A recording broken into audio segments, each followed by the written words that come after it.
My name is Casey, and I am a sign language interpreter for a school system in Cincinnati.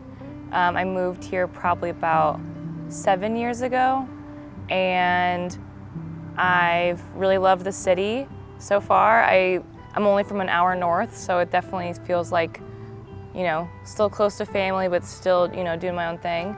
I like to run, and so sometimes I'll drive across the river in Kentucky, and then I'll run from Kentucky to Ohio and back across the river a lot, just because I really like the landscaping. And it just feels more exciting to exercise while having a view of the river and downtown. When I moved here, that's a big pull for me to move to Cincinnati, was to swim in the Ohio River, realizing later that it is very dirty. I love just being around water in general, or seeing the boats and stuff like that. So I guess my personal story is I like to run and exercise and be around the river for sure.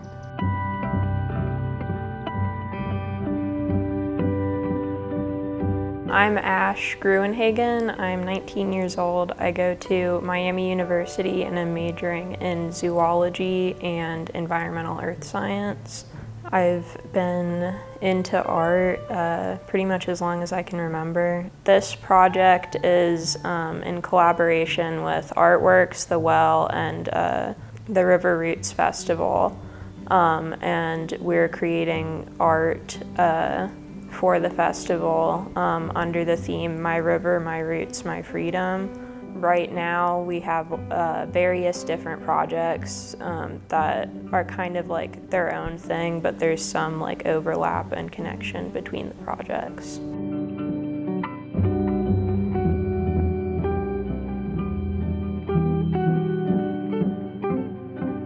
My name is Nick Callahan. I'm the Environmental Education and Outreach Coordinator at Orsenco. So Orsenco is the agency that monitors the Ohio River. So we were founded by the federal government and 8 states with the purpose of monitoring the Ohio River. We uphold the Clean Water Act, so that means that all of our monitoring is kind of in 4 categories. It's for recreation, for drinking water, for habitat, and for industrial use. Growing up in Covington, we hear a lot about how dirty the river is, how it's always brown and murky. But really, now that I'm in the field of water quality, I went to school for biology, I have a much better understanding of all of the factors that are at play here. And truly, the top 2 pollutants in the Ohio River are sediment, so dirt, from erosion, and then E. coli after rain events. That right there is already kind of starting to tell the story of how much the river has improved, because in those top 2 isn't super harmful chemicals or anything like that. There have been so many efforts over the last 75 years to improve the health of the Ohio River. We went from 100 years ago having only 6 species of fish remaining in the river to now we're over 160. That's an incredible success story, truly showcasing the amount of hard work and effort that our people are putting into protecting this incredible natural resource that we have here.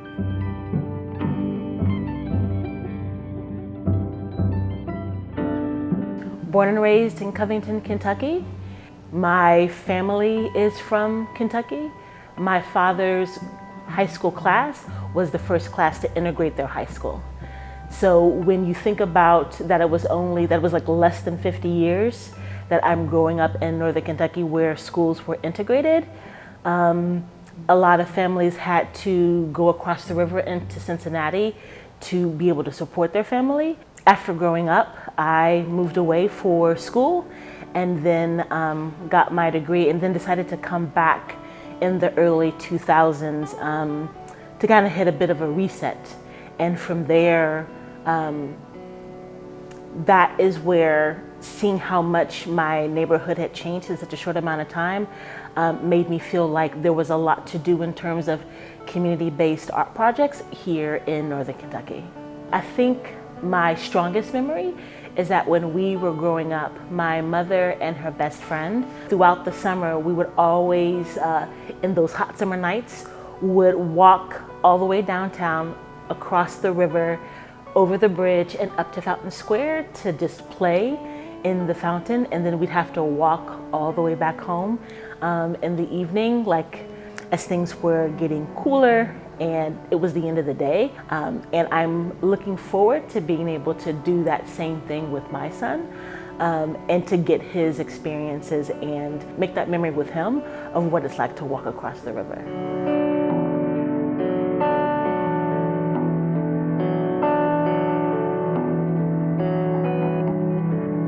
Well, me and my husband bought the marina in 1973, July 4th weekend. He's built everything you see from top to bottom. We love the river life, we always have. We live on a boat right now. And we love our boaters and we love all of our customers. We've been in business for 52 years this year, and it's a lot of work on the Ohio.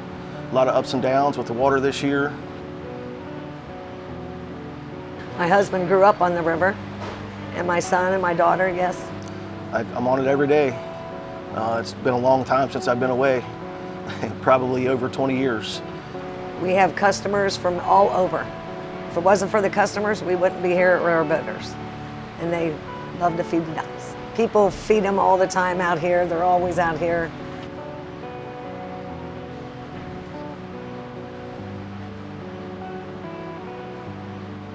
I mean, there'll be some people that come in off of a boat and they'll be seasick. We don't even feel it rocking. The other people will feel it rocking. You just get so used to it. After 52 years, you don't even feel it rocking.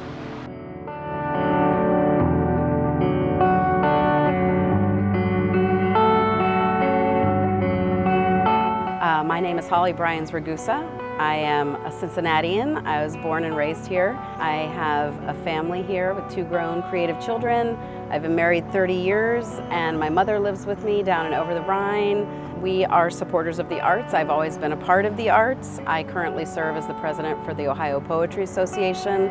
I also serve other nonprofits and literary endeavors, and am a writer and author. Having grown up in Cincinnati, it was always special to be able to go down to the river and hang out. As a teenager, my mom would drop us off well before cell phones, and my friend and I would be dropped at a certain spot and picked up later that day at a specific spot. But it gave us the amount of freedom we needed to walk the Serpentine Wall and hang out and listen to our boom boxes and ogle people of interest. And it was always a real freedom to me as a young person to be able to do that. I'd say I was probably 12 or 13 by the time I started being able to go down and hang out with my friends by the river. Later in high school, I had a job at the Showboat Majestic, which was a boat that was a theater on the river. It had once had a calliope sound that would go up and down the river, but it was stationed at the public landing, and it had a box office, and I was the assistant box office manager for my last 2 years of high school. And I even kept my sweatshirt from my Showboat Majestic experience as the staff member. I was very proud of it. I still am. I wore it with pride then. I keep it today as a good memory of a unique place to work and an experience that not everybody had. I got to see the river freeze over. I got to be friends with the ducks on the river because I would arrive after school or on weekends, and then during the show I would serve concessions in the intermission. And it has been rumored that potentially those staff members such as myself could have mooned barges during darkened nights on the river when large barges would go by and shine their lights at Serpentine Wall, hoping to catch kids up to all sorts of mischievous activity. The river was something that I don't think I understood its historical significance until later in life, but I certainly was drawn to it as a young person. I have an odd collection. The only thing I really collect are postcards.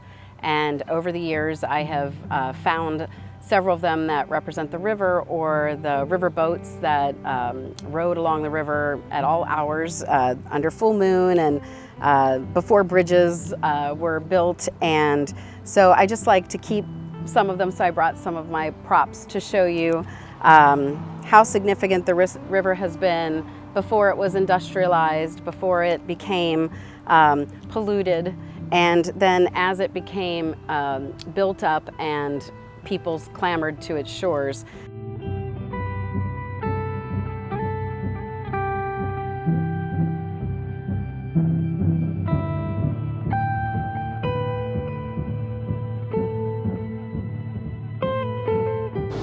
My wife Cassie and I have lived together on the river for almost 10 years through the summer months, and then we snowbird in Florida when we're not here at the river.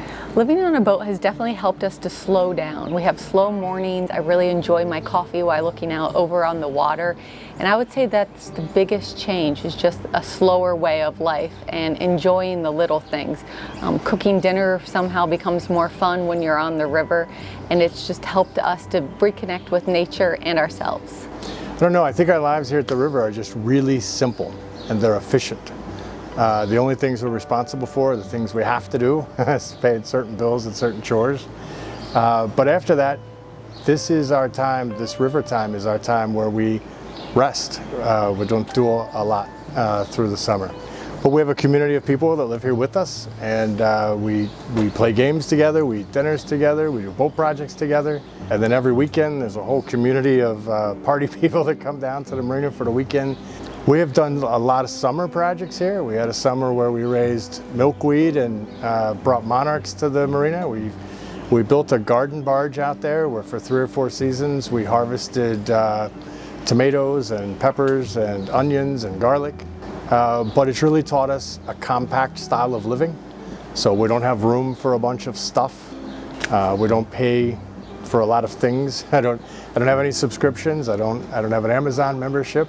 So I think what it's taught us is a certain level of simplicity maybe in our relationship with time, and our relationship with money, and maybe in our relationship with each other.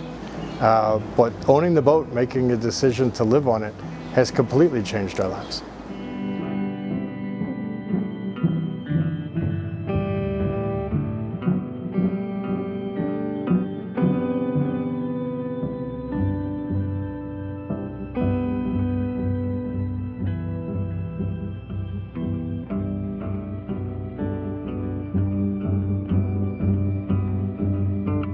My name is Michael Thompson. I'm a professional artist based here in Cincinnati.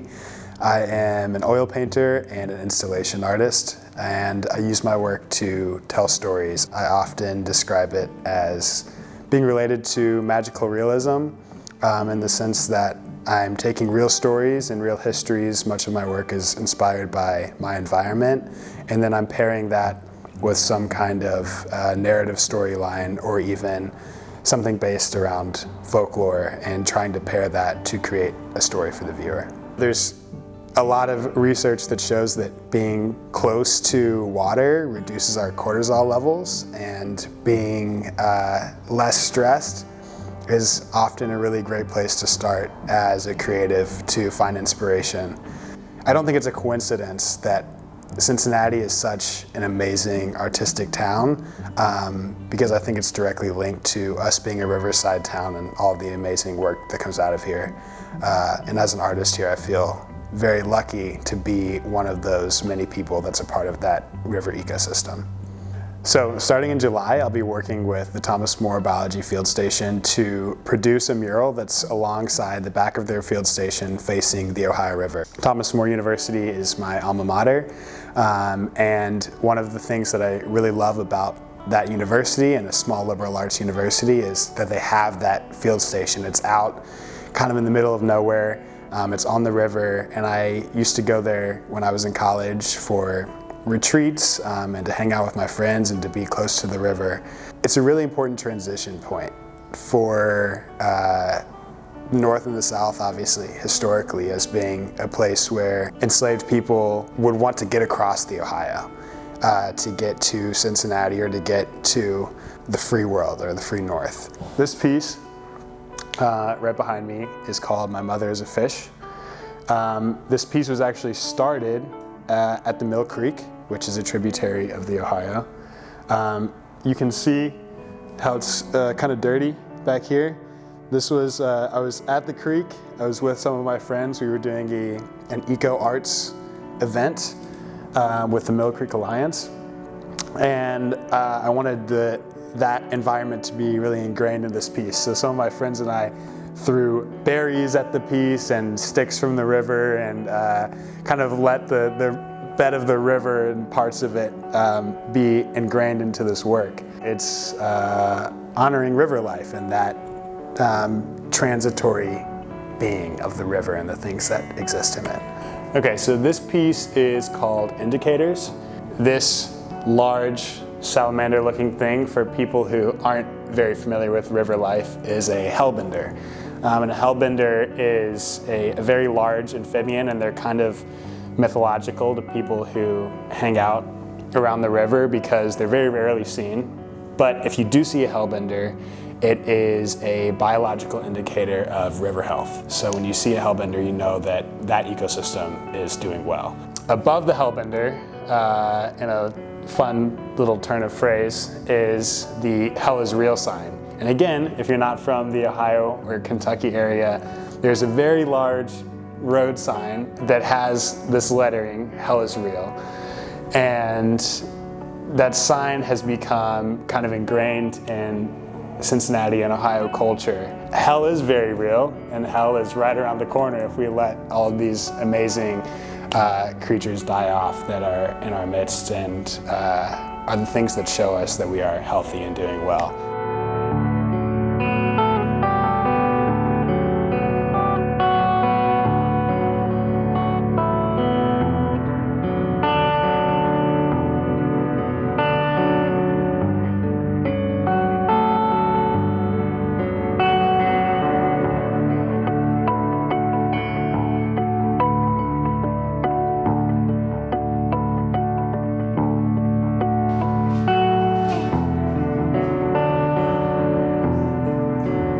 I don't have any personal stories. Besides, when I was younger, I used to go to Smale Park a lot with my parents. But I don't really remember like noticing the river really when I went there. Like it was kind of just like, yeah, that's a river. I think it means something to me, but I haven't really figured out what yet. I don't think I really thought about it before this project, but like after learning more about the river and researching it more, I definitely like understand it better and like understand that it has meaning. I just haven't found any specific meaning for myself yet. The Ohio River to me is home. It's not just a river or a body of water. It's a place where I feel myself. It's a place where I can reconnect and recharge. It's a place where I can understand the world a little bit better. The awesome part about being in this river is, while it's not literally true, in theory it's true, that I could start this boat and go to anywhere on the planet from this slip. Because it's the Ohio River, because it's connected to the Mississippi and to the Gulf, I have access to the entire planet from right here. But we have boats here which have come from Chicago and have come from Naples, Florida. And so obviously if you can get to those spots, you can keep going. So I don't know, I think that's changed the way I see the world. In the sense that I'm not bounded up by property or bounded up by time commitments, but the river is like a metaphor for the freedom we get to experience by living on it. Means the world to us. The river, since we bought it, it was always our life. I've been on the river since I was 3 days old, and pretty much it's once, you know, it's in your blood. It's almost a way of life. I love the people, the boaters. It's great. It's like our own little community.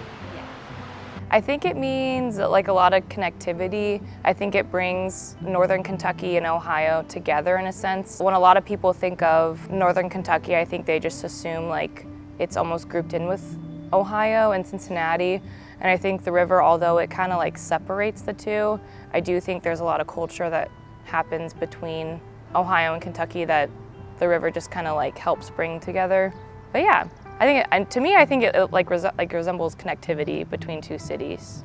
Well, today the river means something entirely different to me than it did as a teenager, because I understand the historical role it played in creating boundaries between freedom and enslavement. The boundary was also a beacon because it was the place that enslaved persons would seek as the River Jordan as that promised land to freedom. So understanding the relevance of that and the importance it played for millennia prior to indigenous people of this land and the caretakers for 15,000 years and more prior to colonization, I have a deeper connection to the river and the land that it sustains. So I think that once you understand the history of something, you can grow in your appreciation of it, even if parts of that story are dark. It is important to understand all parts of a story so that we can all aspire towards the light. And I think this river has both stories to tell, and I hope to continue telling them. It's just such a beautiful thing that I've really enjoyed recreating on. I've enjoyed working on it. It's really awesome seeing so many people working together to protect it. And there's also incredible recreation events like Paddle Fest, where you get to paddle 9 miles on the river. And then we also take summer camps out on the river and students. So I spend so much time out there. It's truly like my home. So the Ohio River and being close to a riverside town was something that always felt really new and cool and magical to me, because it felt like almost like a bridge. I mean, there's the literal bridge, but a bridge to kind of a new space. As I've spent more and more time in Cincinnati, the Ohio has become something that feels really integral to the way that I work and the places that I find inspiration in. Being a riverside city, I think, means something very unique to a place and to an ecosystem and to the cultural identity that is developed there. So to me, being in a riverside town and being close to such an important body of water means that I am in some way connected to all of the histories that have happened there before. And that water has historically been, and I'm sure always will be, a sign of life.